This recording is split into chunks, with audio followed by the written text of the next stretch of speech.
an interesting thing that's happened during COVID is that a lot more people are experiencing anxiety and depression than ever had before.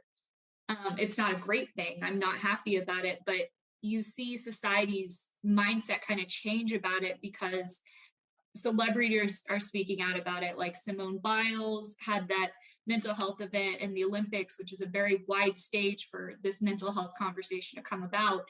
And just more people, from the social isolation of the pandemic are dealing with mental health events. And I think we're getting to the point where we can start having that compassion and empathy for people that maybe we didn't have before because no one kind of understood what was going on.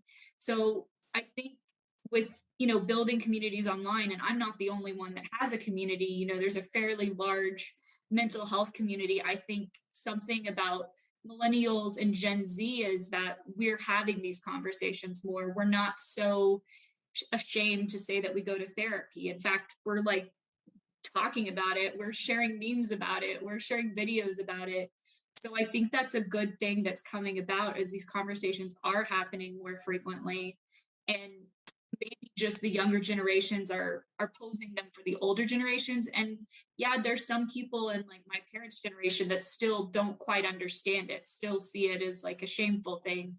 I know in my family, it was a struggle because I had family members that would just be like, oh, we're nickels. We don't have these problems. Like, these are problems we don't have. You just like suck it up, you get it done. Like, depression doesn't exist kind of mentality. And so just kind of like reinventing that conversation and bringing it back and saying, these are real conversations. These are real problems that people have.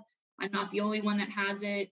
And just building that conversation and that community around having these non-judgmental conversations and allowing for all walks of life, regardless of who you are, what your race is, what your gender, what your sexual orientation, regardless of who you are, you have a safe space on the internet and our community to come in and have those conversations and be supported.